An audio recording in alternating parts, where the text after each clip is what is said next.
Welcome everyone to 21st Century Saints. Thank you so much for joining us. Just as we've gone live, chaos has erupted in my home. We have a very excitable dog and a very excitable teenager too. So I'm really, really sorry if there's a little bit of background noise here. But that is what we do in this podcast, right? You all know we have a real life podcast here. So thank you for being patient with us. Welcome to 21st Century Saints, our podcast and live stream series for members and those affiliated with, those who are adjacent to or have an interest in the Church of Jesus Christ of Latter-day Saints here in the United Kingdom and where, Alana? Around the world. Around the world. We're worldwide. Thank you to everyone who's already in the comments. We love hearing the discussion, seeing the discussion, and we hope this evening to be sharing your comments on the screen. It's great to have you with us. So tonight we pretty much want to get straight to business, but there's a couple of things that we wanted just to share first. So first of all, everybody who's been asking for our Alana, Alana, how are you doing? I'm doing pretty okay. Just so glad the schools in Scotland went back today. I can breathe for a bit now. I have peace. Yeah. It's been a crazy summer for our girl, and she has very wisely taken some time just to do the things that she has to do. We're so glad you're back though. Like it's really, really good to have you here. And everyone misses you. So yeah, Alana, it's good to see you looking so well. We also want to thank those who have donated to our podcast. It means the world. We do this because it's important to us. Alana is an independent mother looking after her daughter, flying solo, and does an incredible job. I'm looking after my family. This is our lives, and this is what we do as a labour of love. And for you guys to contribute to that in any way is so appreciated and so meaningful. And even if donating is not something that you're able to do, just your support and your messages and your sharing of our show means the world. So if you can like or share or subscribe, those things make a huge difference. Things like the YouTube, the Facebook algorithms, really they then show our work to other people who might not be able to ordinarily see it. So those things make a big difference. So please subscribe, like, share, all of those things. You can donate to the podcast through our donor box link, which is in the show notes. It's also you can find it on all of our social media pages. And if you need directed to that, then just give us a shout and we can send you a direct link. But it is there in the chat tonight for you. What else do I have to tell you about? Okay, you know what? Let's just go for it. Let's just start tonight. We have back with us. This is the long promised second part of our interview with our wonderful woman who we have dubbed Queen Sara Elizabeth, because she is indeed Her Royal Highness, and she is doing the most incredible work. We have been talking behind the scenes about the work that Sara Elizabeth has been doing. Sara Elizabeth is a member of the 21st Century Saints team, particularly specialising in the area that she's going to talk about tonight. Now, throughout the UK and the world, a lot of attention has turned to church safeguarding issues and child protection issues. We've been working on this for a little while now, and we are really excited to share with you what we're actually going to be doing and what we need your help with. It's pretty big, and I just want to acknowledge at the beginning of this interview that Sara Elizabeth has been just the driving force behind it. Alana, back at the beginning of our podcasting journey, this is the subject that meant more to Alana than any other subject we were going to cover. And so we really took our time about how we wanted to address it, and we had lots of plans there. Sara Elizabeth has brought her expertise and drive, and I am so excited for you guys to see what we have, because this has not been done before. The other really important thing that we want to acknowledge and what's driving this conversation is the audience members that we have, and even those who don't necessarily watch the show but have been affected or impacted by the issues we're discussing tonight. In particular, we have people that we love very, very much, who we have been watching as you share your story with us. We've been listening. We've been sitting with you in your vulnerability. Thank you to all of those of you who have shared your stories and given us your time. Thank you to those who have guested on the show, and those who will be sharing their voice very, very soon. We honour you and we thank you for your bravery, and the impact you are making on this community is incredible. As always, we recommend that throughout this episode you practice self-care. If we're going to be talking about some heavy issues here, and so we may talk about things that might not be appropriate to have little ones in the room. I mean, we might not go there, but just in case you want to put out a trigger warning that if this is something that's not right for you at this moment in time, please do take a step back, revisit it if and when you're ready, and we hold you in our hearts. Okay, with that, Sara Elizabeth, welcome back to 21st Century Saints podcast and live stream. It's so great to have you here. Sara, do you want to, maybe for those of us who haven't, those of the audience who haven't, because it was a while ago, who don't remember or who haven't caught up in the first part of your story, would you be able to share what your background is, and maybe just take us up to the time where we get to meet you? Would that be okay? Yeah, let's go there. Okay, so personal background: I'm a mother, I'm a grandmother, I'm a widow. My husband died very, very long time ago, but I'm a widow. Spend a lot of time with family, a lot of time with children, grandchildren, all amazing, all absolutely incredible. Many years ago, I think growing up, I think an awful lot of people have had experiences of sexual harm, of abuse, of lives that go a little bit crazy as you try to cope with the impact of that, of lives that perhaps don't go the way you want them to go, and then things turn around and change. And that's certainly been my experience kind of as I've gone through life, and things turn around and change. I married an amazing man, had an amazing family. And then I became really interested in what was happening around sexual abuse, sexual harm field for people that weren't getting help and support, and what was going on. And through a friend of mine, joined a rape crisis group in the early 1980s. And this was the days when people didn't believe women were raped. People didn't believe sexual abuse took place. And we were up against really difficult attitudes with police, with judges, with courts, with society as a whole, as we set up a rape crisis group and fundraised for every farthing that we needed, and met with women and went to medicals and went to court and supported women as they reported, supported women as they coped with the aftermath of sexual abuse, sexual harm, and did that for a number of years. And we offered training for police officers. And this is how it was back in the 80s. We went to the police training school and we were doing a training session for police officers investigating sexual crime.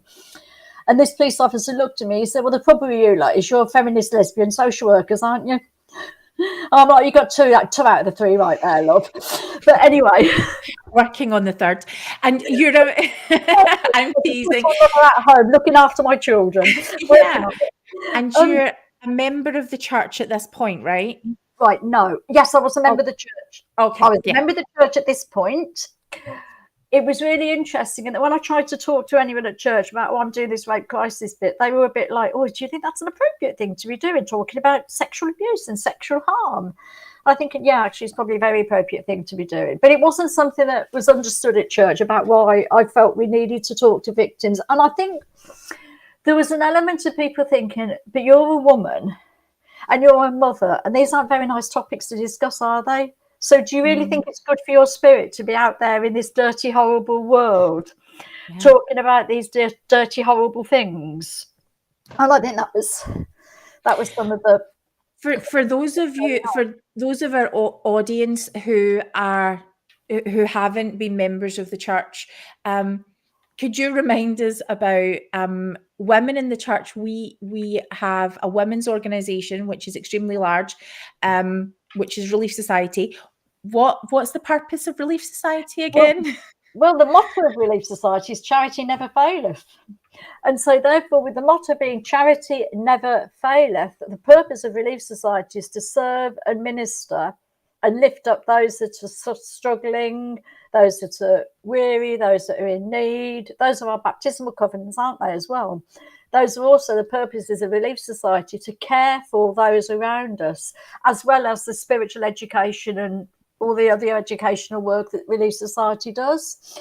So, yeah, at this time I was a member of the church, and I was doing all the sort of normal LDS calling type stuff, you know, serving in primary, young women's. My husband was a member of the church, very active, very involved in the church at that point.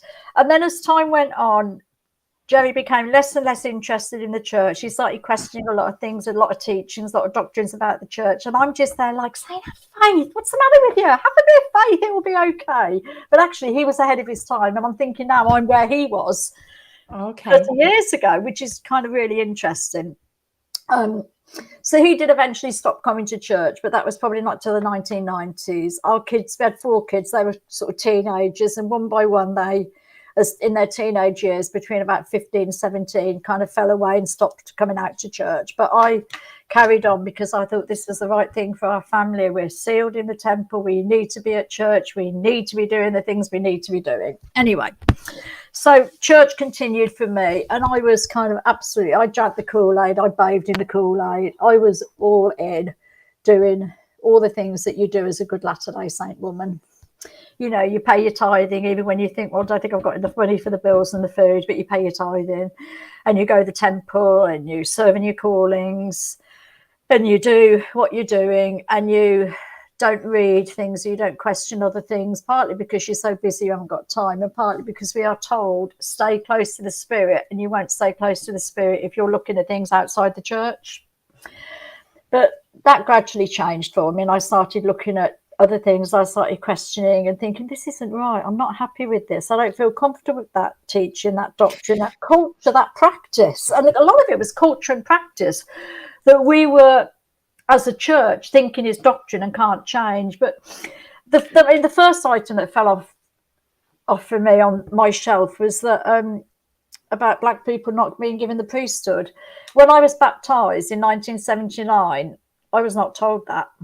I knew nothing about that until several months later. And when I learned about that, it threw me into absolute shock. Like, you're telling me that you wouldn't, just because somebody's race and ethnicity, and that absolutely shocked me, and I couldn't make sense of it. And I've kind of never forgotten that experience to this day, although it was a long time ago. The role of women was in the church is, however people want to sum it up, is subservient to men. Bottom line of it, we ordain 12-year-old boys in our church, 11-year-old boys now in some cases, but we ordain 12-year-old boys in our church, but we don't ordain spiritually mature, emotionally mature, life experienced adult women. But we ordain teenage boys. And then we get told all of the... well, actually, women don't need the priesthood. It's because you're steps ahead of men anyway. So men have the priesthood to bring them up to where you are as women. You don't need the priesthood, which we all know is just complete and utter rubbish. Saying it as tactfully as I can. We know that's not true, but we know that's the pat on the head almost to be a good woman and stay in your place, isn't it? We have a lot of audience members who are active Latter-day Saints, and I'm so glad that they're here. That is an answer. So when you say that doesn't work, can you talk about why? I think it doesn't work for me. And I'm going to come back to the fabulous bits about the church in a minute. Yes. There are some fabulous. I love the LDS church, and some people say to me, "No, you don't," and I do. I love the LDS church. I love the wacky history. I love the magical doctrines. I love the people. I love so much about the church. I'll come back to that in a minute. It doesn't work for me because it's a little bit. I kind of have a bit of a motto through life that we believe what people do, not what people say. And I think it's okay for the church to say you are equal with men, but you don't have the same decision-making authority. You're the primary president, but you don't get to decide who you're going to have and how you're going to do this, because here's the manual, here's the book, and we're the men, and we will preside and determine it for you. So I think we get told we're equal. We get told that men have a lot to learn from us. We get told that we're kind of more organised and we do things better than the men, which are messages that we all get a lot as we go through church as women. And yet the one thing that would make a lot of sense there is, well, in that case, then put us in leadership positions and give us the power and authority to really be able to use those talents and those God-given talents and skills and experience that we have, and give us the authority to be able to use those. So I think that it becomes quite a difficult situation, doesn't it? And I think increasingly today, as you see two children, you know, brothers, sisters approaching the age of 12, the boy suddenly has a whole route through the church of like priesthood responsibilities, duties on Sunday, during the week. And his sister hasn't got those. So it's quite, it's this kind of that imbalance of how we do better as a church to make that work, isn't it? And I think that brings challenges. Yeah. And, one of the things that I've been focusing on personally a lot, especially this past few months, but it's been building up for many years, is when someone is telling you a system works. Now, I'm not solely talking about church, and I'm not necessarily talking about church, but when someone tells you a system works and that this is really good, and look, we can even demonstrate why it's working on paper, but you have your own lived experience in your own life, and you can say, wait a minute, this isn't working, this feels really horrible, and everyone else seems really content with the answers. Those who are in authority are telling you, no, this is normal, this is okay. And if you're uncomfortable, it's because maybe, have you thought about doing some mindfulness? Have you thought about praying more? These kinds of things. And you end up feeling like you're completely the only person in the world who's ever felt like this. When your experience of going to church and it not sitting right, it's actually not just you. This is why we're having these uncomfortable conversations, right? Absolutely. And I think that's right. And just kind of moving on quickly, because I know we've got far more important things to get to tonight. But I think I started to question and think and feel quite concerned about a lot of things happening in the church and things that weren't happening in the church, around sort of how history is being taught, some of the culture, some of the practices, just some of the way things were happening across the church. And I think in search of answers for my questions, because there's a culture within church where it's not very easy to sit in Sunday school or Relief Society and actually say, I don't think I believe that. Can we kind of discuss it a bit more? Because that doesn't always, and it's not always the right place to do it either. So let's be clear about that. It's not always. Did you say that in Relief Society classes? Would you have said in Relief Society classes, could we talk about that a bit more? Would you have expressed that? I don't think I would have done at one point. I would now. Right. Okay. I see. I would quite happily say to somebody now while holding our hands, and I really don't believe that. Wow. Okay. And I would do that comfortably now. I think that's so exciting. Yeah, that's the church I want to be. Absolutely. We need the church to enable us to explore, to be vulnerable, to show that we don't necessarily understand, that we don't necessarily accept, to show that we're all on different pages, we're all in different books, we're all in different places. And I think we need to be able to show that. And we need to be able to be confident to have those discussions. And I think it's very much a local roulette game, isn't it? Because some wards, some relief societies, some Sunday schools, some places you can have those discussions and feel united and loved and cared for. And it's excellent. And we've done that in our ward and it's been great. Yeah. Sometimes you can't do that and it's really difficult. And sometimes if you sort of say, well, actually, tithing was never set up the way the church do tithing these days, and look at things that have been taught and said about tithing over the years, then that can be very, very uncomfortable for people because they feel that you're questioning something that's a deeply held belief. Yeah. And I think within the church, there's the danger of a lot of shaming and a lot of guilt tripping if people don't go along with the mainstream teaching. So I think that's some of the stuff that's difficult. And I think when you say uncomfortable, you're absolutely right, because I think I am so super nuanced. I think most people would say that. I think. But when people talk about, I am, instead of paying tithing, I'm going to sign Nemo the Mormons petition. We need to link to that and pay it to charity instead, or I'm going to choose another path that is right for me and my family. I feel really uncomfortable. Yeah. And that's okay. And I don't think we're used to feeling uncomfortable at church. And so it interests me that, a lot of the people in the chat have been talking about their Relief Society experience, which isn't always a positive thing. And women are speaking up about that. We don't really talk about what that discomfort is. And I think discomfort is at the root of some of the things that we're going to talk about. So while Relief Society can absolutely, this is one of sort of the things that Alana feels super strongly about.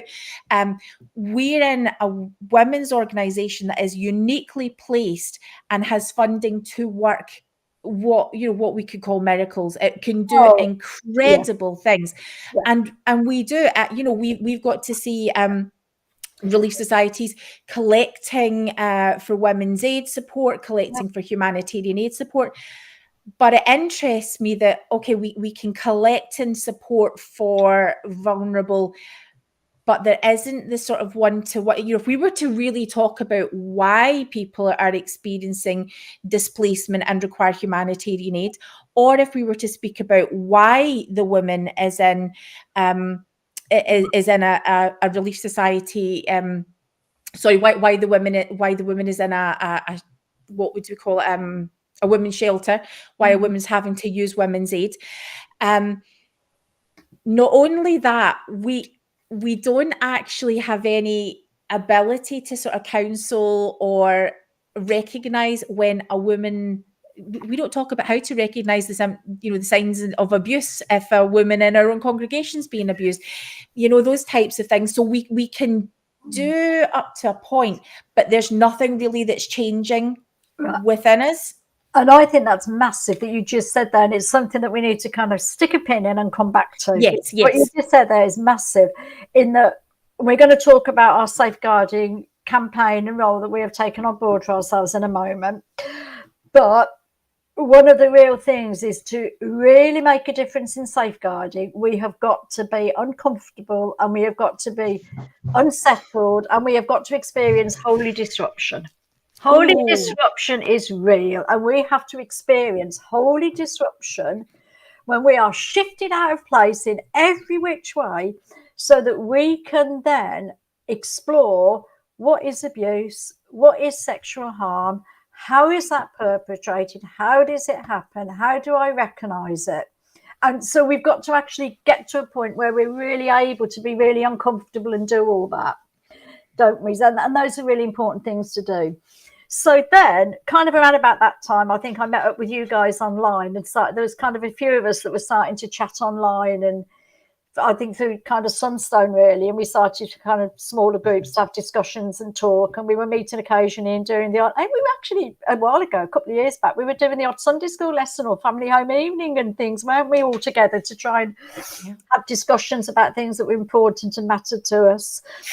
Come Follow Me, we used the new Come Follow Me curriculum, in a bid to sort of you know, have those discussions. Yeah, I was and open up and have the kind of discussions that we wanted to see happening across the board.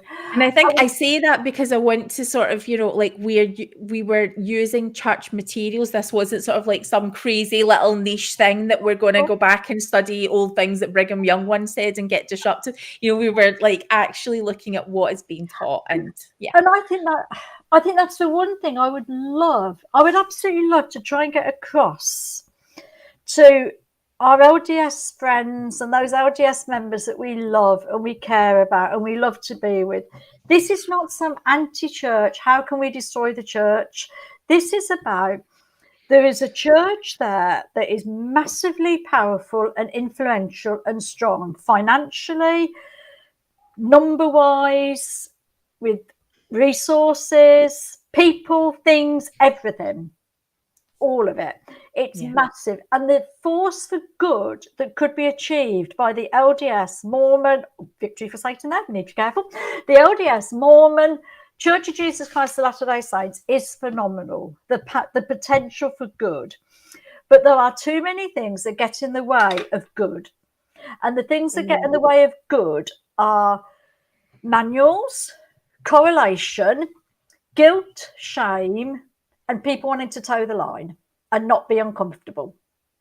And they get in the way of the really, really good stuff that could be happening.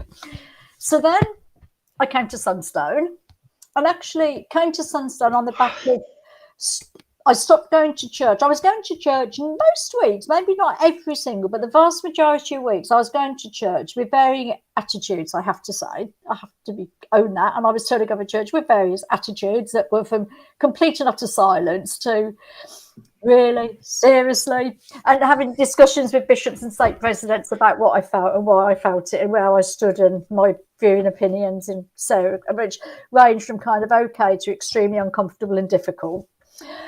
And then when COVID came and church stopped, it was like a gift from heaven for me at that time, because all of a sudden it took all the pressure away from church. I didn't have to go, and nobody was going to phone me up to say, where are you?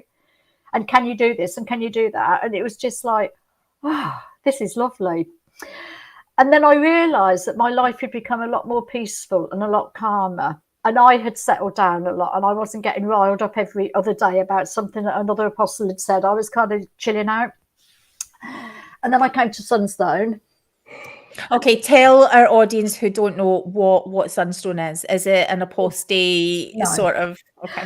No, you may do better at explaining Sunstone than me. Sunstone is an organisation that is worldwide. There's lots and lots of branches of Sunstone happening, and it's an opportunity for people to take on board very seriously the statement and belief that there's more than one way to Mormon, that we don't all have to think, feel, do the same, that we can come from a restorationist background, and that we can have a wide variety of beliefs, of cultural needs, of personal needs, of diversity, of difference, and we can come together within that, and we can respect and understand and care about one another and listen to one another's views and try to kind of find the good and find the way that's going to work for us. And that's going to be a slightly different path for everybody, depending on what we feel, what we believe, what we think. But it's an opportunity for safe discussion in a supportive environment where difference is tolerated and it's okay. And so an example of that's absolutely perfect. You know, but I guess I'm thinking about bishops and members who listen to this have never heard of Sunstone in the British Isles. You know, it does sound very suspicious if you don't know what it is, and you know, people who do know what it is, it might not be for you.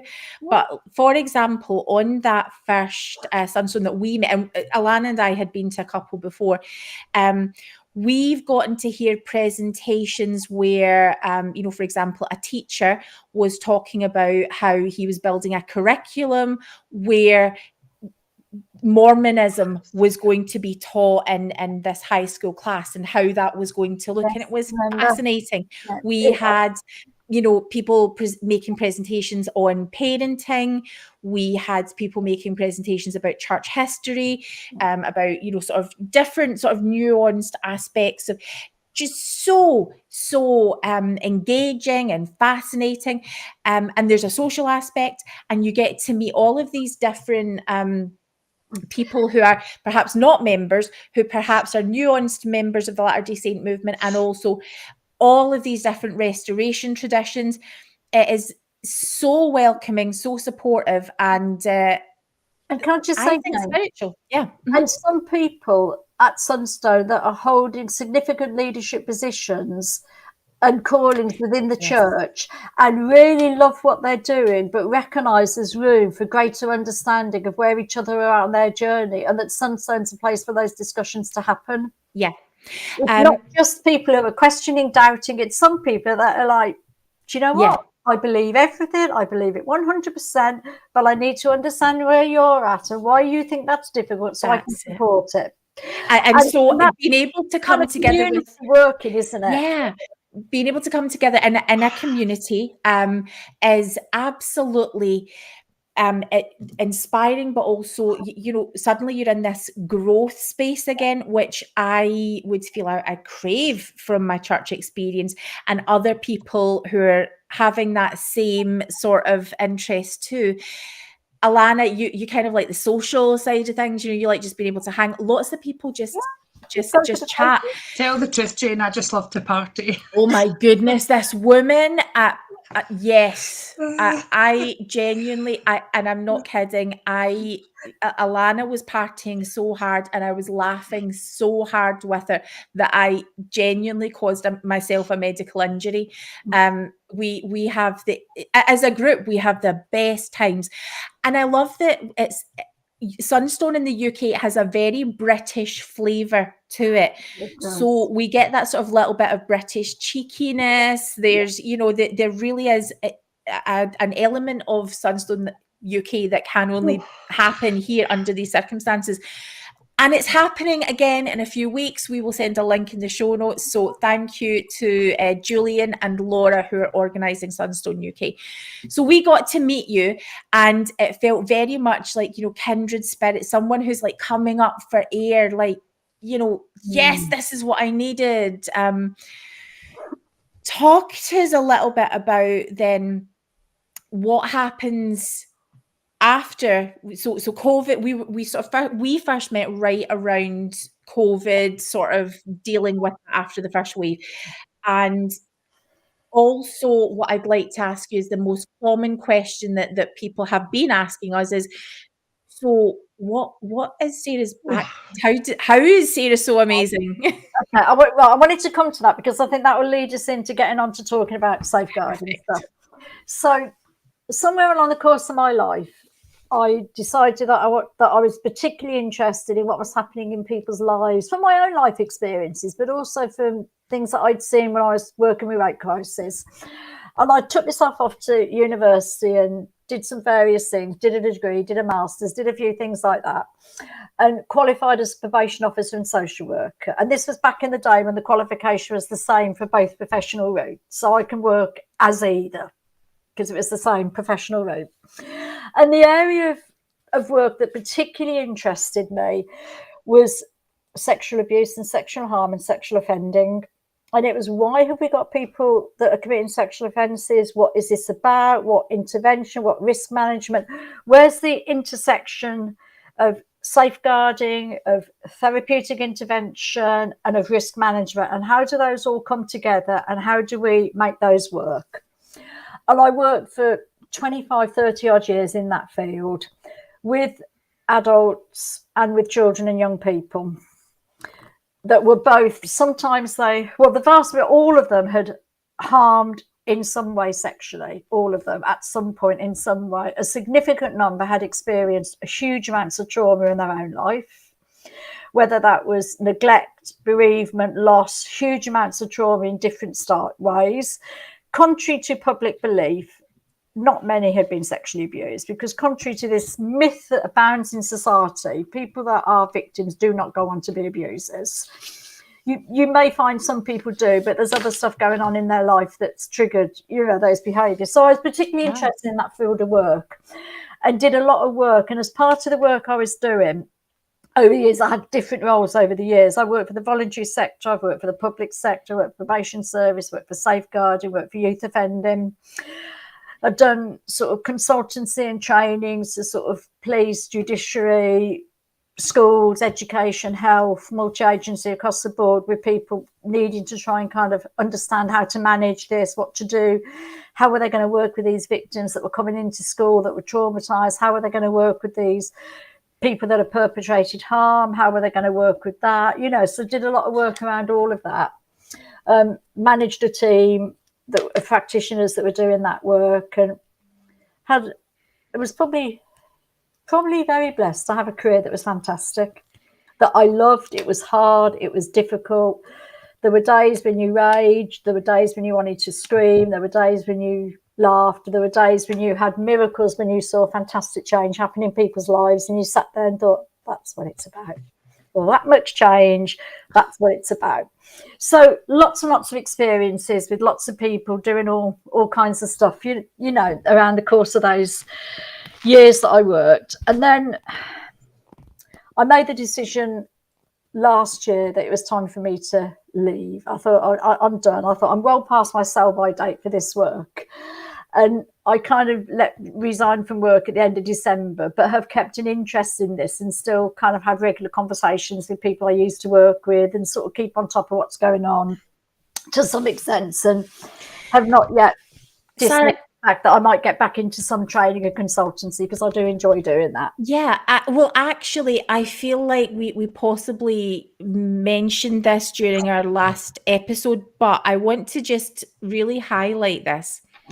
So in a ward where we are surrounded by family-focused programs, we have youth work, we have the primary organisation, all of the events that happen around that. You are a member of Relief Society, which has this specific mission to fulfil charitable work in the world and to do good, to relieve the poor, that kind of ministry. Have you ever in church been asked to share what your incredible experience is? Have you ever been asked to do anything with that? No.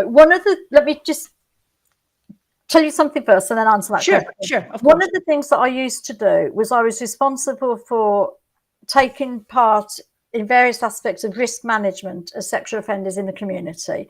And very often that brought me into contact with churches, because very often people wanted to go to church. And sometimes these were kids. Sometimes these were kids that their parents wanted to have at church with them. Sometimes this was foster parents that said, I want this kid to come to church. He's come to live with me. I want to take him to my church. Sometimes they were adults. And sometimes there was real worry about why they wanted to go to church. But sometimes there was a real need to kind of respond to that. So one of the roles that I had was about helping churches think through risk management, how to make this safe. Could it be safe? And if it couldn't be safe, what were we going to do about it to prevent this happening? And if it could be safe, how were we going to monitor that and check it was? So that was one of the roles that I also kind of had throughout my career at various stages. And so I had quite a good understanding of what was going on across a lot of churches.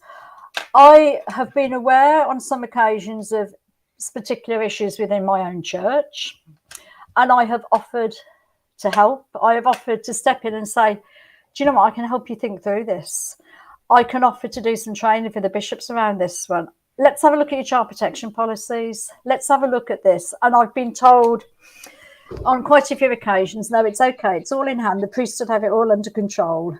And do you know what? Of course they do. I'm just going to say it. No, you don't have it under control. LDS Church, you do not have safeguarding under control. You do not have a grip on this at all.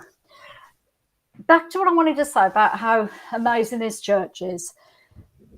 All children need to feel part of a community. They need to feel loved. They need to feel nurtured. They need safe places to be, to grow, to develop, opportunities to try new skills, opportunities to feel they're important, they're valued, they're wanted. Kids all need that. And the church can offer that and is in a position uniquely to provide and to offer that. And that's one of the good bits about the church that I love. But the problem we have got is the church is not doing it safely. Not doing it safely one little bit. We have got huge gaps and huge problems within the church at this moment in time around safeguarding. And that's why we've come together as we have now to say to the church, these are some of the things that we consider to be a problem. These are some of the things that we think are essential and critical for you to get into place. And this is our offer of help to you. Because we're not sitting here saying, you know what, you better sort that out. I am sitting here saying, do you know what, bishops, stake presidents, leaders, I will help you. I will use my expertise. I will use my knowledge. I will meet with you. I will discuss with you. I will work with you. Find somebody to work with me, and I will work with you to look at training, education, safeguarding, managing risk, and look at how we can pull that together in a community where we can increase safety dramatically. It hasn't been accepted in the past, and now I don't know, because I'm a kind of, yes, I'm still involved in church. I go to church, not every week, but I go probably once, twice a month. I don't know how well that would be received now, but that's my offer on the table. I just can't understand, though, why they don't want to do it. You know, we just have to, not to bring this one specific church in, but we need to look at what happened with the Catholic Church and how all that came out. And surely they've got to learn from that. Surely they want to learn from that. They must know. I feel like, maybe not, maybe I'm just expecting too much from them, but I feel like they must be sitting in their offices and things now thinking, more and more stories are coming out. This is going to blow up. Like, what do we need to? Surely they would be thinking, what can we do to change this? And not because, obviously, in my opinion, they do it because they don't want the church to have a bad name. But why would you not want to protect children? Why would you not want to safeguard children? It blows my mind why they don't want to do it. Or why they don't show that they're doing it. Yeah, Alana, I'm with you on it. I don't understand why they don't. And the first thing I'd like to say, before I've got an amazing quote to share with you, but the first thing I want to say before I share my amazing quote is LDS Church leaders, whoever you are, that might hear about this work that we're doing, this podcast, whoever you are, let me be clear. If you believe that you are doing everything that you should do, both legally and morally, and that you have got strong, robust safeguarding procedures in place across the church, and you think that we have no need to be involved in this whatsoever, then show us the evidence. Show us what you are doing, share it with us, and let us know what is in place, and we will tell the world. Oh, yeah, absolutely. And not just because it's law in that country, like recently happened, because the law forces them to do so. Just do it. Show the world that you're willing to change. That's all I'm asking.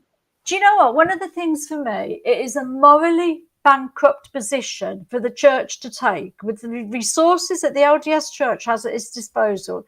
It is morally bankrupt for the church to do the bare minimum in safeguarding. The church should not be thinking, oh, we have to do this, so we do that. The church should be thinking, what is the model of excellence that we can put into place here? And shall I tell you where our mission has come from? I shared this with you earlier. Well, actually, before you share this with us, Sarah, could I get you just to address one point? So first of all, we do have a question asking if LDS Family Services still exists in the UK. I believe the answer to that is no. It was closed down quite a while ago, and it's sort of things are dealt with at a local level. Are the bathrooms at church safeguarded for young children coming in there? Nope. And Sarah's going to have some things to say about that too. But I'd like you to address this question, and because I feel like for members of the church, we're being told that we have the gold standard for training, that we have training in place. I've done that training, and we are going to come back and talk about that training, next week, I believe, on a panel and some other things. We have. I would say that training isn't very good. I think you would say the same thing. Yeah, we're on the same page, having done it. It's a few minutes video clip, 5 minutes maybe. If somebody from my team had written that training, because I used to write training programs to go out to specific audiences, and if somebody from my team had written that training program, I'd have gone through it as a manager and said, can you rewrite this? It's a load of rubbish. What I'd like you to address, though, is the church is a church of order that the bishop might not have all the answers, but he can get them, and he can escalate it to a stake presidency. That they have councillors, they have a high council, they have area presidencies, that if something is happening, we can rely that the priesthood, who are in charge of managing the church, do what we all believe that, if that's the order, we are expected to believe and sustain that that's the case. Now, you're suggesting that that isn't happening, or that isn't working. So could you maybe speak a little bit to the fact that we as church members get to feel safe, that actually our church is safe, it's robust, that people who know better are in charge and are constantly looking at these things? Can I just push back? Go on, Alana, say it. This is what happens at Sunstone UK. This is what happens when you're living on 3 hours sleep. You said the church is a church of order. Are they? I don't think they are. They like to believe they are. But if they were a church of order, they would have safeguarding. You know. Oh, I love this woman. Okay. So I guess what I'm partly asking is, one, why can't we have confidence in leaders? So someone somewhere is looking at this. An ordinary member would be thinking, and does tend to think, that the policies that exist are sufficient. It's in the handbook. It's very, very clear that it's important. They make it very clear it's important. And also, in a church of order, often maybe that means, Sara, this is not your job. Yeah, I think that's one of the issues. Is there is a little bit of it's not your job, so can you just keep your nose out and leave it alone to people whose job it is? The other problem we've got is a lot of the people that are making the decisions, that are left with the responsibility, and I think the church, I will kind of call it out, that I think the church are incredibly unfair to its bishops and its stake presidents and its leaders, because I think and there's something I'm going to mention later about a legal responsibility those men face, and the church do not give them the authority and power to manage it. But we tell them, you're responsible for these people, you're responsible for this ward, this area. And the reality is, any group where you have human beings come together, you will have every range. You will have some people that have intentional harm in their hearts and want to be problematic and difficult and see it as a good place to go and do that, because people are going to just love, accept them and won't challenge them. You've got some people who are going to be extremely vulnerable because of life experiences or mental health or disabilities. And you've got some people that know nothing about sexual abuse and sexual harm and just believe that it happens by strangers jumping out behind hedges and pulling children off the streets, and don't actually understand how sexual abuse really works and operates. And the problem is, the leadership of the church, for the vast majority, come from ordinary everyday walks of life. They haven't necessarily come across any of these areas in their personal life. They haven't necessarily come across any of them in their professional life. And yet the church are there saying, well, get on with it, do it. Here's the manual. And it doesn't work that simply. It really doesn't. And the other bit is the church, considering the church claims to have a membership of 16 million, we know that's not 16 million active, and a huge, massive bank balance that I won't upset you all with by mentioning too many times tonight, but it is 120 billion plus. And considering the church has all that at its disposal, the church is actually, forget its 50,000 plus strong missionary program, the church is actually very insular. And the church does not reach out to external organisations to help it do things. It will reach out to external organisations if the church think they've got something to offer them, but they won't reach out to them to say, can you come and help us develop robust child protection training? Can you come and help us deliver this programme of work? The church aren't good at bringing in external agencies to do things. And I think we dump it on the shoulders of bishops and stake presidents and expect them to be able to deal with things without the necessary information, power and resources that they require to do it. I remember speaking to Jane about that a long time ago and saying, you know, where our church building is, right a good bit down the bottom of the hill, we have a charity called the Moira Anderson Foundation who support children and families and even into adulthood, because I got support from them to deal with childhood sexual abuse and things. And they're there and willing to come into the church and train people and help them, because like I've said, so many bishops and Relief Society presidents, and like I say, I don't fully blame them, because like I'm saying, they're not trained, say the stupidest things to a sexual abuse survivor that are not helpful. And there are people there willing to do it, so why not allow them to come in and support people like that? Well, one of the things that's been a bugbear of mine for many years, and I can go back 20 years this has bugged me for, is there's an organisation that used to be called the Council for the Child Protection in Churches, and it's a voluntary agency that's national, and they do a lot of work internationally as well, but predominantly nationally. They now call themselves 31/8.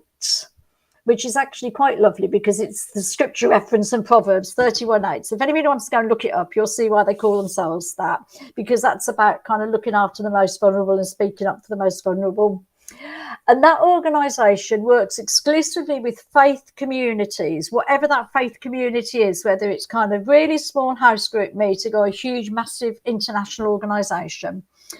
They work with those faith communities to offer child protection training, advice, consultancy, support to develop child protection procedures and safeguarding procedures, and incredibly important in this country, they offer an umbrella service to get DBS, which is disclosure and barring service, which is background checks around police, whether anybody's been banned from working with children, checks. They offer to do all of that as well. And they offer all of that as a robust package to any church that will sign up for it. And the last conversation I had with them, I remember talking to them in my office about 20 odd years ago, and I just said, can I just ask you, I said, has the Church of Jesus Christ of Latter-day Saints, I said, signed up to your organisation? And the guy said, no. He said, we have approached them, he said, but they don't want to join with us. And I just think, do you know what? Get involved, go to that organisation and say, we need your expertise. We need your knowledge. Oh, I've lost the sound. Sorry, I was on mute. Sarah, could I just get you to put a pin in this for a moment, because there's a question that someone's asked in the chat that I'd really like to invite our bestie and fellow Britvenger to field this question. So I'm going to just pop on. Our bestie Priesthood Dispatches, thank you for coming. Thank you for coming on.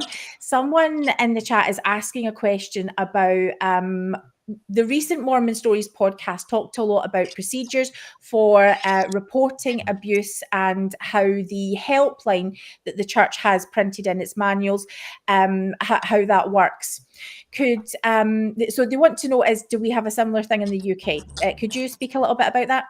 Yep, that's fine. So, yeah, without saying too much, I have spoken very recently with the helpline in the last week or so. And done my own thing to investigate how that works. The helpline, according to the solicitor I spoke to, I think Mark Johnson said they're in Nottingham, they're in Leicester, and the solicitor who answers the phone is a well-known member in Leicester, being Bishop, Stake President, Area 70, and has been doing this for 20 years. He said the helpline was set up in 1999 in the UK. Now, I was bishop from 2007 and I didn't know about it. So it wasn't very well publicized that it was a thing. And I could have done with it. So, but I just dealt with stuff myself. But it's very much, there's two solicitors that sit at the end of it. They cover any calls from the United Kingdom, Ireland, and France. They're a father and a son. The son speaks French, so fields all the calls from France. The only other helplines are Canada and the United States, and that takes you, those numbers take you straight through to the Curtin McConkie officers. and unless you pass like an ID check, you can't get past the receptionist there. Go figure. She hung up on me. That's the voice of a man who's tried. Yeah. Okay. But there is also Australia and New Zealand. So I don't know how big the office is there. I'm hoping that's just a small one again when I call them.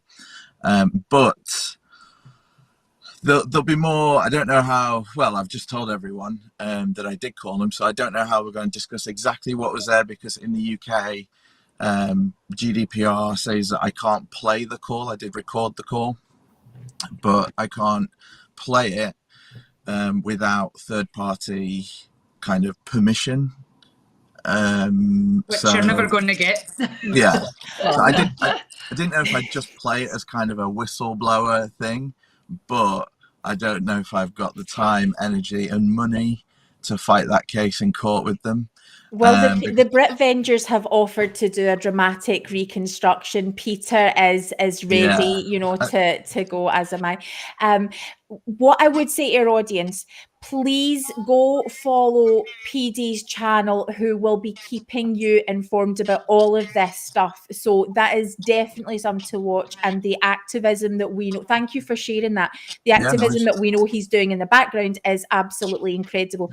But to further just quickly answer the questions, so someone's asking, if their abuse happened in the past 20 years, that is the number that would have been called. Is that correct? If the bishop had known about it. If the bishop knew about it, yes. Okay. Yeah. And is that number available for victims of abuse to call? No, it is. If you say you're a member, then they will refer you to your bishop. So can you just say that again, just for the, when we stick this up on TikTok, where is it referred to? The telephone numbers for the hotline can be found in the General Handbook of Instructions. They are for church leaders only, bishops and stake presidents. If a member who has a concern about abuse in the community calls that number, they will be immediately told to go and see their bishop or stake president, because it is only for the bishops and stake presidents. I think one of the reasons for that, from what I was told, is that there's a relationship with the fact that the bishops and stake presidents work for the church, kind of officially. So they are part of the corporate church, and that lawyer is paid to work on behalf of the corporate church, not the member. So the lawyer has no relationship with the member, who is just a person who comes to church, but does have a relationship with the lay leadership of the church. So everything is confidential then, because you have, and he even said this, because you have a lawyer-client relationship. PD, thank you for the incredible work you're doing and giving us your time tonight. I really appreciate it. I wanted to answer that question super accurately. So thank you so much. And we will see you on your next episodes. Yeah, thanks. We'll see you later, guys. Cheers. Thanks, PD. Okay, Sara, we interrupted you mid-flow to bring PD on there. So do you remember where we were at? No. Okay, which is absolutely fine. Because I'd like to bring it to the simple question. So we've spoken about leadership, authority, and why you're having to do it yourself. Why? So when we all met at Sunstone, and we're talking about, Alana has a background having had personal experience of this. This is something that was super important to us as we started podcasting. We can all recognize immediately, oh my goodness, look at the wealth of information and connection, and look at what this wonderful human being who wants to help is able to offer. Well, then surely let's get together. Let's start working on something. So what I'd like to know now is, if we're saying then the system doesn't work, with the best will in the world, we've got some really well-intentioned leadership. The guy who's running the helpline sounds like he's an absolutely charming, wonderful man. But there are problems. There are big problems. And what we are going to do is to be able to highlight what some of those problems are. Now, the main thing we've been hearing from people who are sort of resistant to the discomfort over the past week, as news stories have broken, this is not news to anybody who has sort of been involved in the broader world of Mormonism. Abuse has been happening. It's being reported. Programs like Mormon Stories, Gina Colvin's A Thoughtful Faith, lots of other organizations and podcasts are bringing this to light. And church members who are very uncomfortable with this idea are taking comfort in the idea and sort of speaking it online to say, this, look, not in my ward. This doesn't really happen. It's not that prevalent. We get rogue bishops. Could you speak a little bit to that? Do you know that whole bit about not in my ward? We don't know that, do we? This is the problem in the church. There's this belief that it's not happening. And if it was happening, we would know who these people were. And it would be very rare and very unusual. But we're seeing mission presidents, presidents of state presidents. We're seeing missionaries. We're seeing bishops. We're seeing members that have got other callings. We are seeing a wide range of people ending up in court for sexual abuse and being convicted and serving sort of sentences in some cases for that. But we're seeing it happening across the church. That we can't take the view that it's not going to happen in my ward because we don't know. Because you don't know who is that person who's just moved into the ward. What do we know about them? What do we know about their background? What do we know about people's values and beliefs? And part of the problem is what we are already doing in a church as safeguarding at the moment leads people to have a false sense of safety. We have this rather strange idea that this very short animated video that people watch is going to tell them what they need to know about safeguarding and sexual harm and how to report abuse and how to deal with it. It's actually not, and we need to come to that in more detail another time. I have yet to walk into a building, and if somebody tells me this is happening, please, like we said at the beginning, if we are wrong and the church have got this nailed, tell us. I have yet to walk into any church-owned building in this country and wherever I've been and see any information displayed on the wall that tells you who the safeguarding lead is, who to talk to if you've got any concerns about a child or safeguarding, how to report abuse, and where to get support yourself if you feel you're at risk or you've been abused. That information should be displayed publicly in every single building that we use as a church. Every other church I go into has that information around somewhere that you can see it. I've never seen it in one of our churches. I've seen it in loads of other churches, but never one of ours.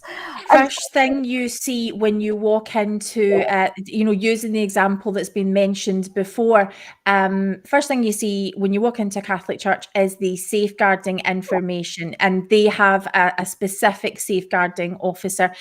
Just to answer one of the questions also, Scotland and Ireland have slightly different laws. England and Wales, I believe, are sort of, they have, you've got one set of laws. We have, I mean, they're sort of similar in intent, but there are different things going on. So when we come to the work that we're doing, we are representing and covering the whole of the British Isles, which will include all of those separate laws. The other thing I just want to mention is that, and I'm aware that our Alana is going to have to dash away in just a second. Not just now. Okay. I remembered something that right, okay, I'll come to you in just a little second, but I just had wanted to say that often what happens, and we've been able to see from recent media coverage too, that often what happens is when abuse is reported, actually everyone knows, or some people know, and yet, and this is in my personal experience too, I've been able to see this, someone's literally saying, no, this doesn't happen, not in our ward. Oh, that, yeah, well, if that, because, we're keeping an eye on that situation. And if you need any help, just come and let you. So, they kind of know, but don't really like to think of it. I mean, it's ridiculous. They don't like to call abuse.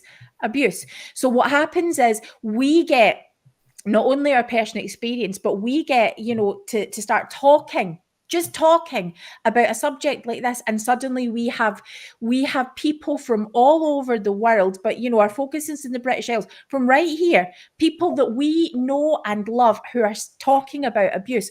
We are offering support, and these conversations that we are having are supporting people that have never been members of the church, but are supporting teenagers who've been abused and their families. I mean, the most awful things that people know, but we cannot say it's abuse because we cannot even have the discussion about it. Well, part of the problem, part of the reason why I feel so strongly that we should have that information displayed in every one of our buildings, and we don't, is because it creates a culture immediately that says this is an organisation that recognises abuse happens, that will believe somebody if they want to talk about abuse and is ready to hear the conversation.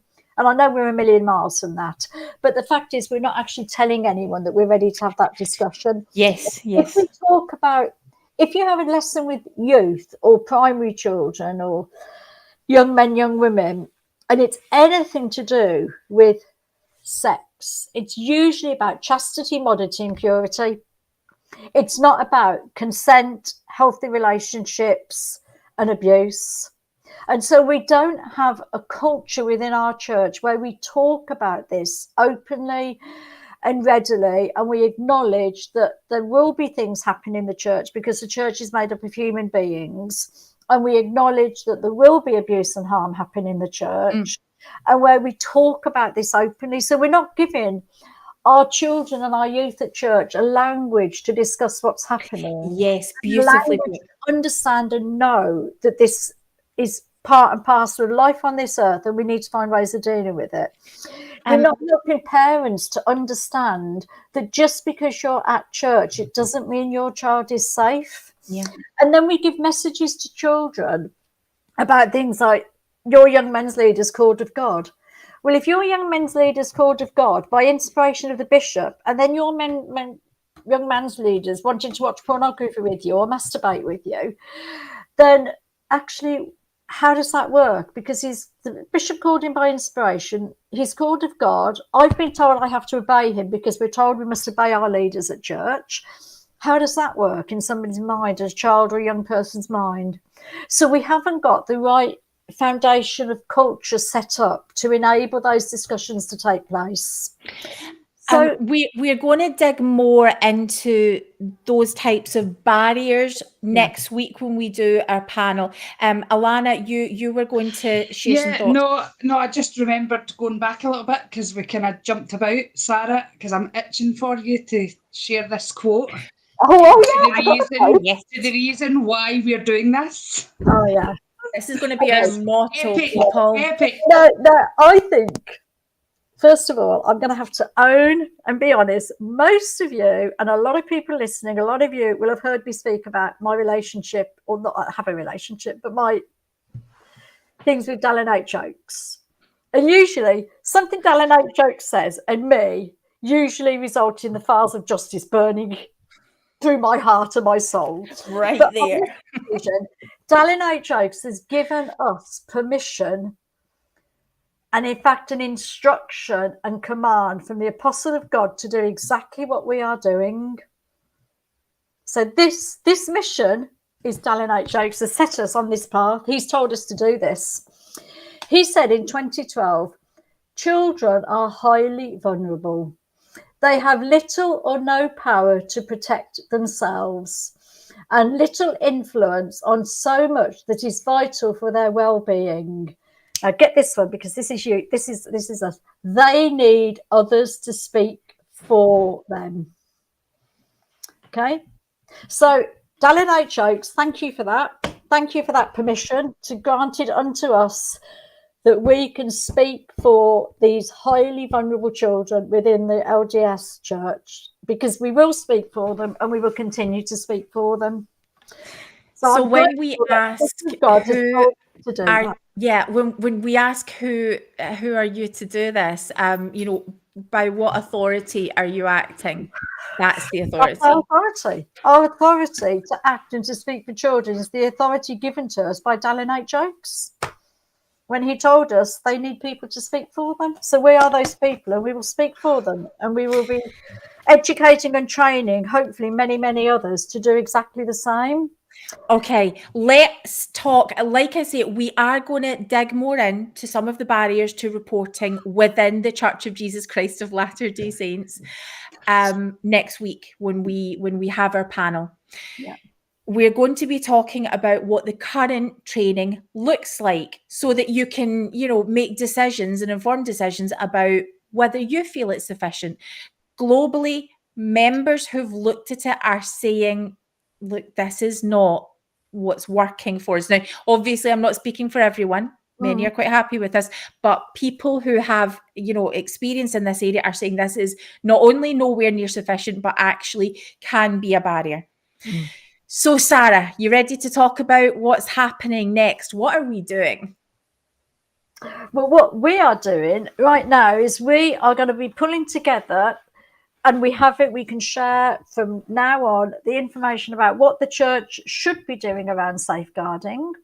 What should the church be doing around the regulated activities that people are participating in, which is teaching, counselling, supporting activities for children and youth.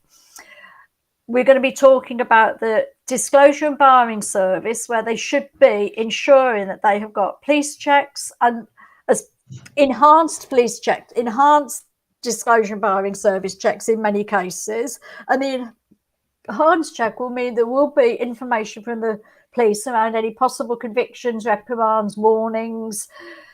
In certain incidences, it can include information where there's been allegations and concerns that haven't led to any further action. And that's not always shared, but it can include that information if the service pulling that together feel that that's relevant and important for the purpose of the DBS being sought. We're going to be talking about who should be having DBS checks, which is every person who is in contact with children and leadership positions and young people in our church. We're going to be talking about the fact that that is needed. We're going to be talking about how we can encourage leaders to do that. And we're going to be talking about the fact that we need to be having discussions with our leaders if we're asked to serve and say, well, okay, so are we going to do a DBS check? How's this going to happen? And let's not think we're going to call somebody at 8 o'clock on Sunday morning, sustain them at 10 o'clock on Sunday morning and chuck them in a youth class at 11 o'clock that morning. Let's slow the process down and talk about the importance of slowing that process down so that some of the requirements for safeguarding training can be given true attention where it's needed. I mean, NSPCC said, let me read this. All faith organisations and faith-based groups that come into contact with children should have a safeguarding and child protection policy and procedures. Your policy should set out what your organisation or group will do to keep children safe, and your procedures should set out how you will do it. Now, I know we're going to talk more later, but just going on from there a little bit, one of the important things about this disclosure and barring service, which is what bishops and stake presidents need to really understand, if they ask somebody in their ward to fulfil a volunteer or leadership responsibility with youth or children, and that person's name is on the disclosure and barring service list, meaning they are not allowed to work with children in a volunteer or paid capacity, and that bishop has not done a DBS check, he will not know that information, and he could put somebody into a position that should not be there.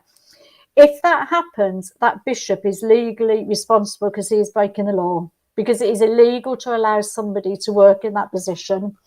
So there's also a huge risk for members of the church in leadership positions that are not able to kind of offer due diligence and say in good faith there's been the most robust child protection procedures in place. I mean, the bare minimum talked about for child protection procedures around people working with children is there should be a written policy that should talk about the safeguarding. Anybody working with children should fill in an application form with basic information about themselves. There should be a self-declaration form to say that they don't have any convictions or cautions or final warnings or reprimands, and that they are not on the disclosure barring list. There should be some references about that person, and there should be an informal interview.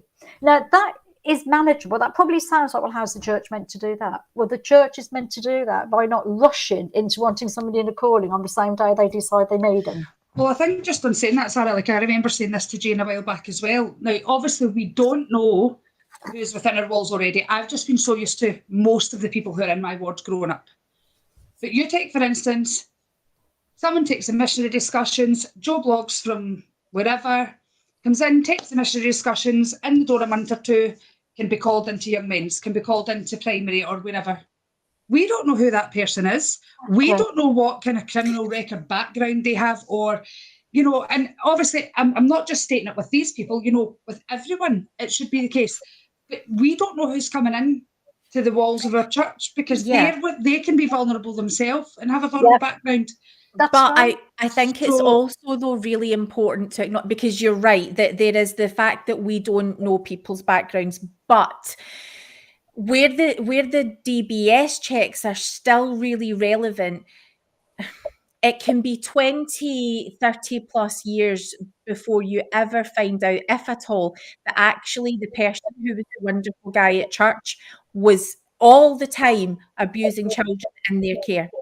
Having a DBS check might not actually flag. I mean, it might. Yeah, it's not foolproof. It's not foolproof. I mean, especially as church discipline and, you know, legal discipline, we are met by this wall of silence that we keep talking about. But what it is another level of safety. Yep. It's another safeguarding barrier that you know, that has to be taken into account. I've often said that it's not foolproof because we don't know if they've been found out, if they've been charged, you know, but it's just one step in the right direction to ensure that we don't have someone like that coming into the walls of our church where it's a target because they have children, they have youth. Perfect place for someone like that. It's another part of the culture that has to change, because if you're doing DBS and operating a robust safeguarding service around policies, information on display, interviews, application forms, DBSs, robust training, if we are operating that will say to a potential abuser, oh, this church are on it, they know what they're doing. And it will send a message to people that we're taking it seriously. I love it. The other bit that is really interesting, that the church, and I strongly suggest LDS Church, you wake up to this one, and your charity commission, your charity trustees, you seriously need to wake up to this.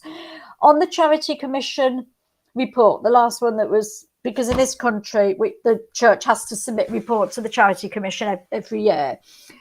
There are 3 named trustees on that charity commission report. I'm not going to name them tonight, but it's a matter of public record because they're on the charity commission report.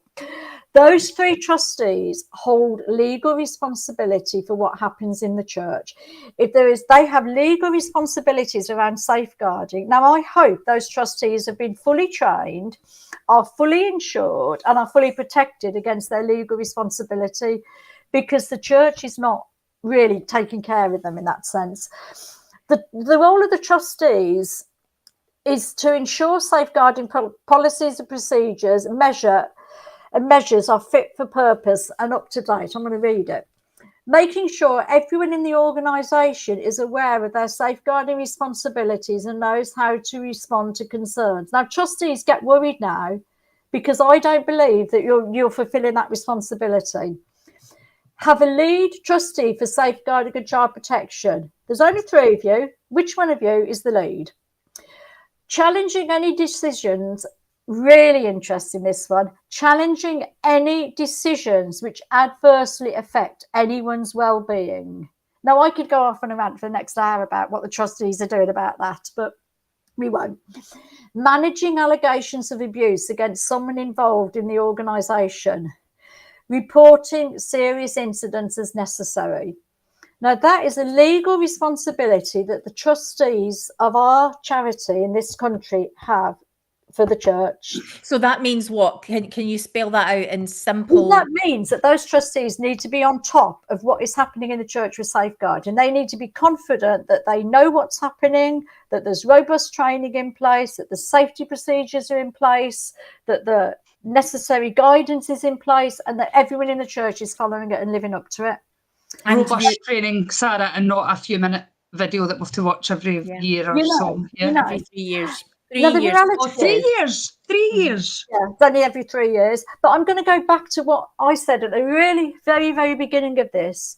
If our dear LDS Church, if you believe that we have got this wrong, and your charity trustees are doing that role and are fulfilling every bit of it, if you are fulfilling all of the requirements of safer recruitment around the applications, interviews, DBS, if you are doing that, if you are offering robust training, if everybody in your organisation knows how to identify and recognise abuse and concern, and knows how to report it, and knows how to make sure the victims are given help and protection, if as a church you are doing all of that 100%, and you think we're just here talking rubbish because you've got it in hand, then show us the evidence.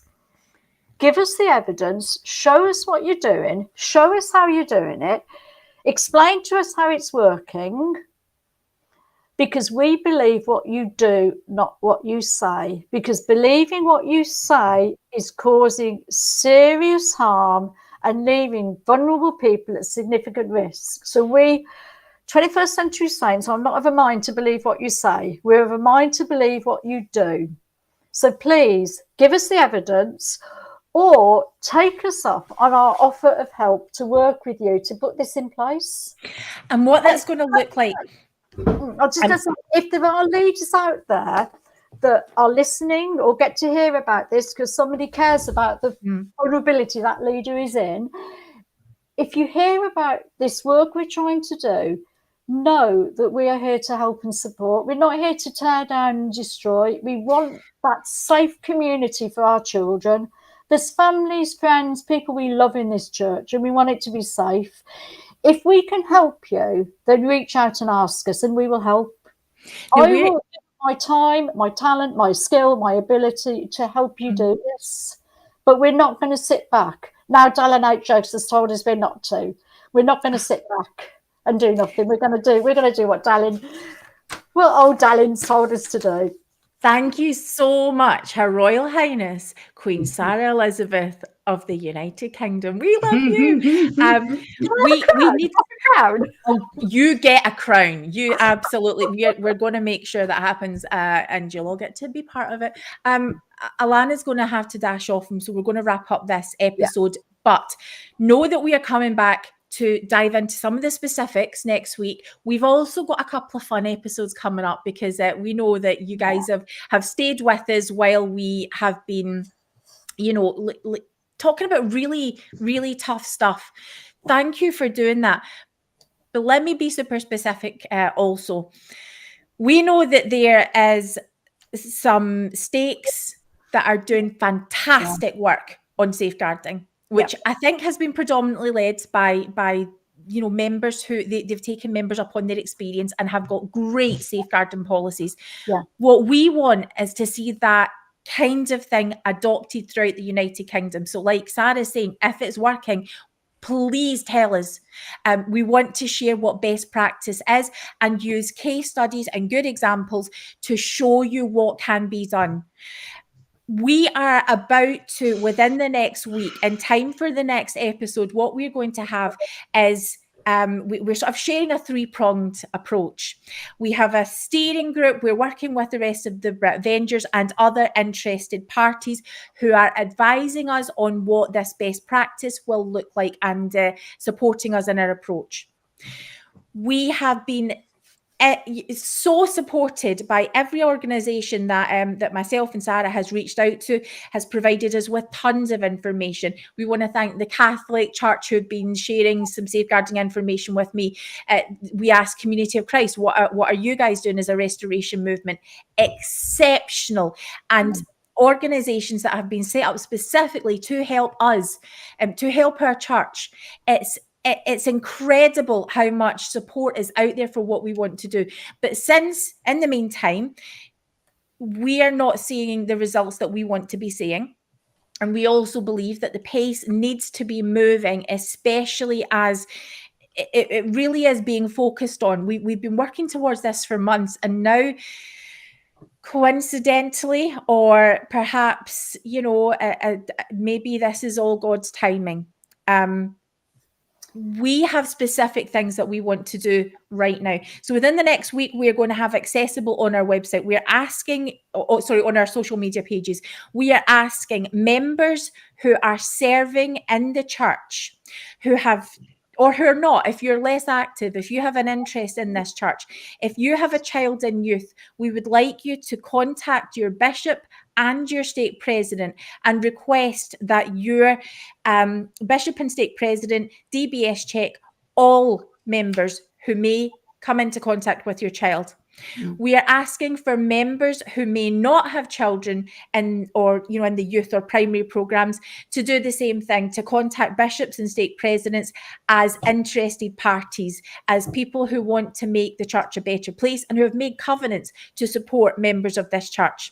Now, if you need any support to do that, we will have a template later up for you, which we are currently working on.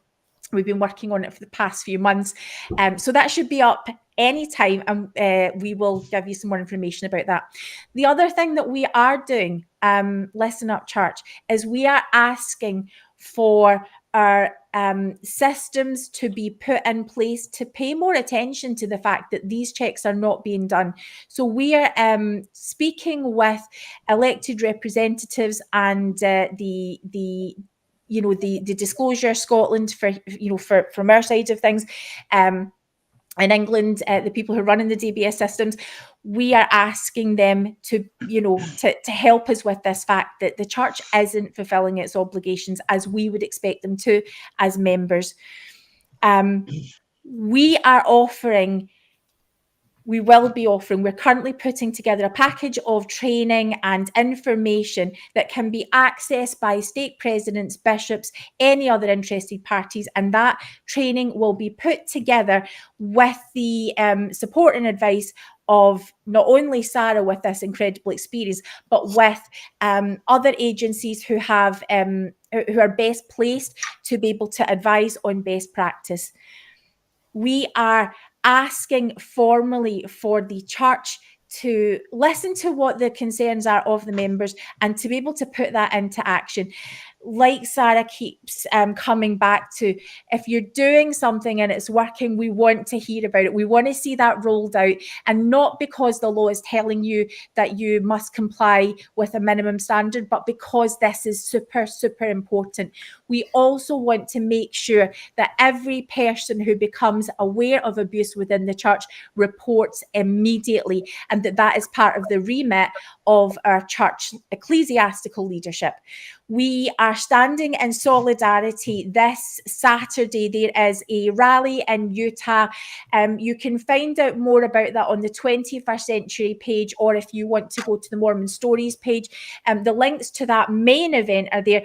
But we are also, as 21st Century Saints and the Britvengers, we are holding a sister event, which is for members in the UK, or those interested in the UK who want to stand in solidarity with the state of Utah, asking for bishops to be mandated reporters. We're wearing, Alana and I are wearing teal to stand in solidarity, and we will be doing so again next week. So we hope you can join us for all of that. Now, I know that was a huge information dump. I know it was. And so while you're recovering from that, I'm going to hand over to Alana first for some final thoughts. Then I'm going to come back to Sara. We'll say our thank yous and we'll let you guys go on with your night. So Alana, any final things that you want to share tonight? Just probably some of the stuff I've said before, just calling for the church to wake up and realise that they need to do more to protect our children. As an abuse survivor myself, you don't realise the long-lasting impact that abuse has on your life. It destroyed my life for so many years, still does to a certain extent. It also impacts, some abusers become abusers themselves, which is not their fault, it's what they've known. I'm not excusing the behaviour, but it's common for people who have been abused to become abusers themselves. Why would you not want to protect a child from this horrific act that happens to them? It happens to them. I blamed myself for so many years that this was my fault, that I allowed it to happen. I now realise that's not the case. So please, from the bottom of my heart, make those changes. Protect our children. I do not feel safe to take my child into church. I'm not saying I wouldn't go to something, but I do things now, like I won't let her to go to the toilet on her own if she's with me. I go with her. I make sure there's an adult with her. Just simple things. Just make those changes to protect our children, our youth, our vulnerable adults. Just do it. I just can't fathom in my head why it's not important to them. I just can't. And I know you're saying, Sarah, shows the evidence. I don't believe there is evidence, because if they were doing it, we would see it. Yeah, there are no DBS checks. There are no safeguarding things within the walls of the church. It's not happening. I don't very often like to use this saying, because I don't know how 100% I feel about it. But if you know better, do better. You know what needs to be done, so just do it. I feel like I'm advertising for a certain shoe company here, a sports company. Just do it. It's that simple. You have the money, you have the resources. Protect our children, and not just our children, everyone's children. Anybody who walks through those church doors, whether it be people who are looking into the church, visitors, whatever, just protect the children. And I have to shout out to Sam Young again for everything that he did. He was amazing. He lost his membership fighting for our children, which is horrific. And you, Mormon Church, should be ashamed of yourself, in my opinion. Thank you so much. Rant is far from over, because Alana will be back and there's so much more to say. Just to make clear before we come to you, Sarah, it is really important, as we were talking about the rally on Friday, you guys who are in Utah and live far, far away across the sea, you guys have to be at the rally at 1:30 p.m. I believe. No, wait. Okay, go to the event page. Go to the event page. Friday, August 19th, Salt Lake City at 6:30 p.m. 6:30 p.m. because our time it's 1 a.m. Yeah, we're all going to be up at 1:30 a.m. in solidarity. We'll be spending the day thinking about you guys anyway, but please, that is such an important thing in the comments. So if I'm going to have to say bye, guys, because my daughter's phoning me like, where are you, Mum? Because I'm not picking up yet. So thank you for your time, Sarah. I love you guys. We love you. Take care. Okay, we're going to have some final words from Sarah then. Anything you want to say in wrapping up? Yeah, there's a few things I want to say. First of all, there is no excuse for the church to do the bare minimum in safeguarding. Scriptural evidence tells us that the worth of souls is great in the sight of God. There is a scriptural command that we value children, that we look at children through the lens that Christ looked at these children, and that we love and we protect and we nurture. If as the church we believe our own stuff, then let's start believing that the worth of souls is great. Because I sometimes wonder how much we believe our own stuff in this church. The worth of souls is great. That is the dignity, the safety, the pride, the nurturing of children. And we need to get that right. And if we are not getting that right, and if we are not doing it, silence and inaction are indefensible.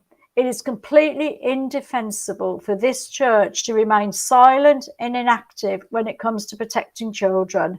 That is ungodly silence. That is ungodly silence.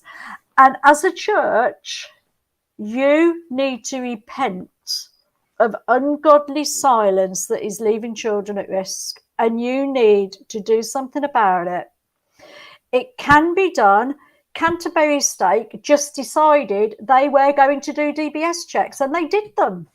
Canterbury Stake decided they were going to bring in experts that they had in their ward and their stake to write good procedures and train, and they did it.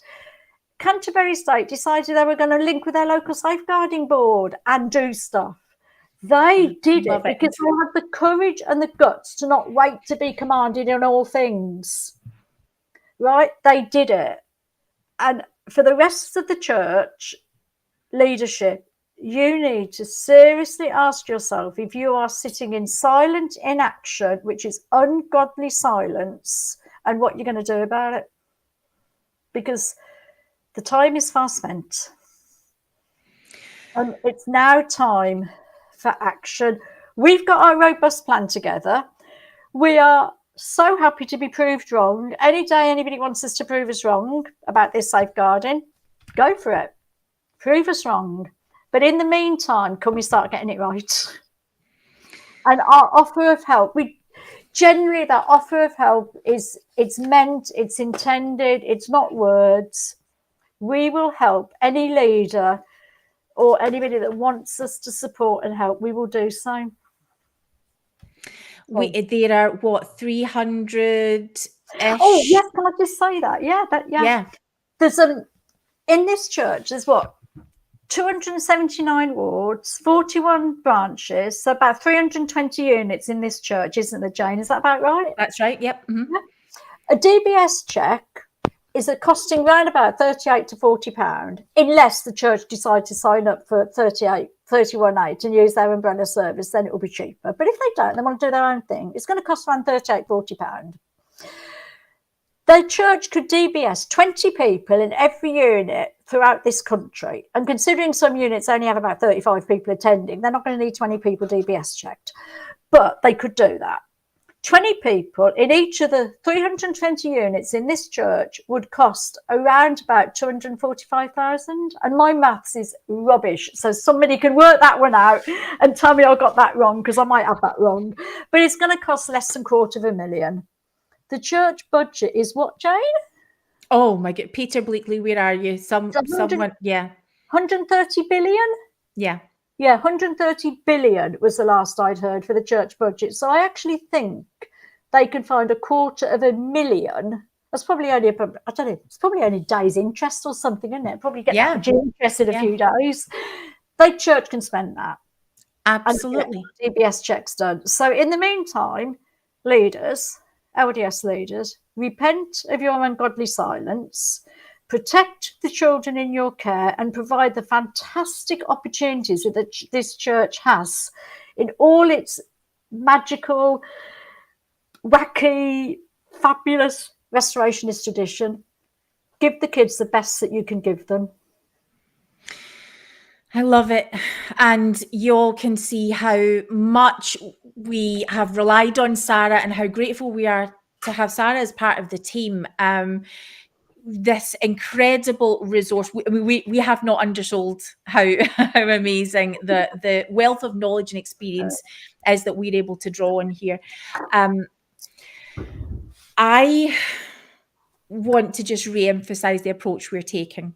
We're pushing from the membership level, the ground level. If you have an interest, speak up and ask. If you are if you have a statutory obligation to support the churches and make sure that DBS checks are being carried out by organisations throughout the UK and Ireland, we're going to ask you to make sure that our church is complying with your rules. And if not, we are asking you to investigate that. Yeah. So you are able to contact the DBS systems in the United Kingdom and Scotland, Ireland, to ask that is done. You can go ahead and do these things now direct. We will have set letters coming up very, very soon for you to be able to use if that is in any way helpful to you. But we would love it if you would do it. Go ahead, do it personally. So those are the first two things. And the third thing is we are going to support the church.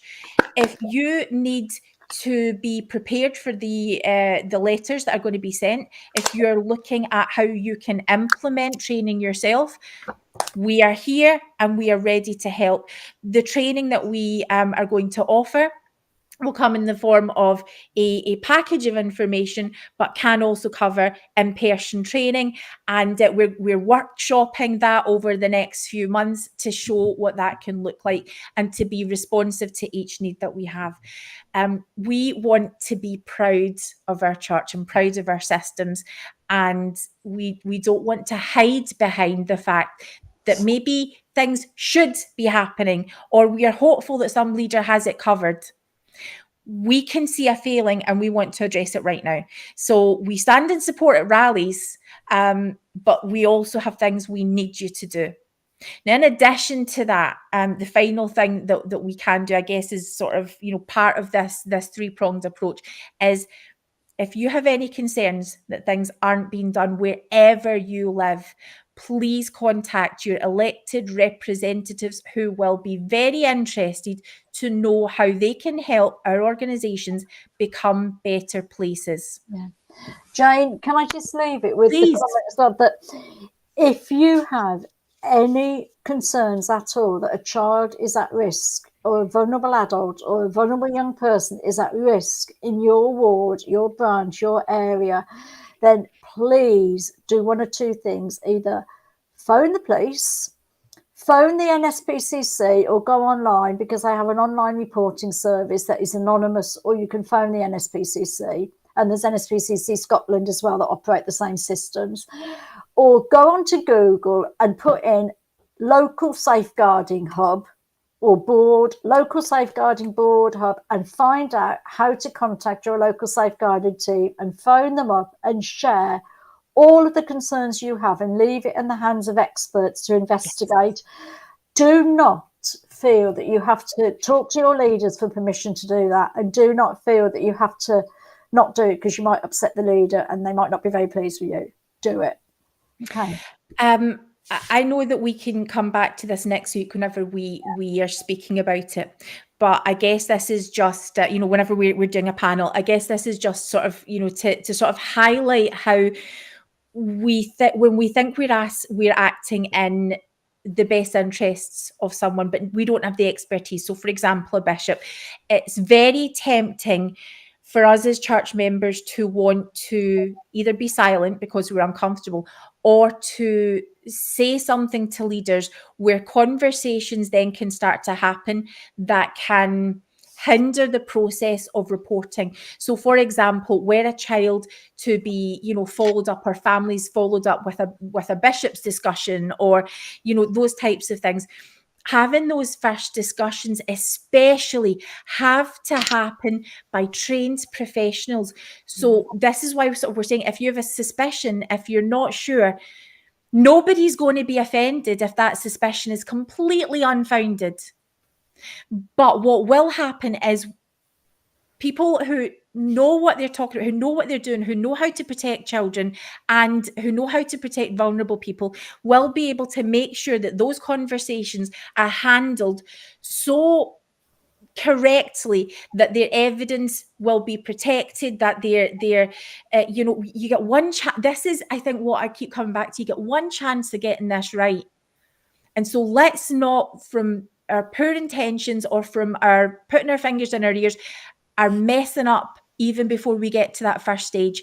So this hopefully is productive. This hopefully is exciting. We really need you guys to share the information that we're putting out about this. So please do share this.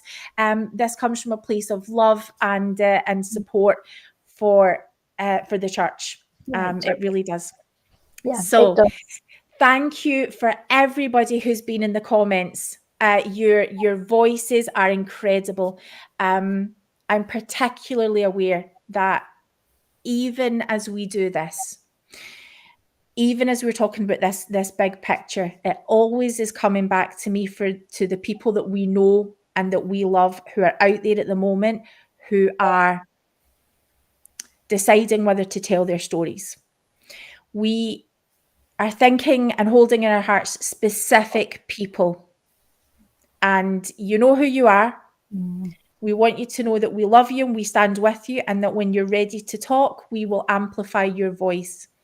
Now, it may not be through this channel, but when it happens, we're going to shout your story from the rooftops, because we believe you and because we stand with you. And we are really looking forward to telling our audience more about how amazing you are. So thank you. Your comments make all the difference. They are being read by people who need to hear them. Okay, everyone, we will see you all next week. We're going to keep you posted about what's happening for the panel next week. We've got some exciting, cool people who will be joining us for that. Some of the Britvengers and all of those people that you guys love. And we'll be able to introduce you to some new people that we don't think you've met yet. Have a perfect night. Please don't forget the rally this weekend. We would love it if you would like and support our like and share our page, subscribe, do all of those wonderful things. And if you need us, contact us. Now, one thing, the final thing I'm going to leave you with is what I would consider a bit of a win. PD has been doing amazing work in the background. Please go follow his channel. He is, oh my goodness, so funny, and does this incredible work. When he was in touch with the helpline, the fantastic advice that he was given, and it's advice that we all need to be following, is if you have concerns about a child who's in danger, immediately call the number in the United Kingdom 101 and report. Don't wait, report. And we're going to leave you with that tonight. So thank you all for your time, and we'll see you next week. Good night, everyone. Make good choices. Yeah, make good choices.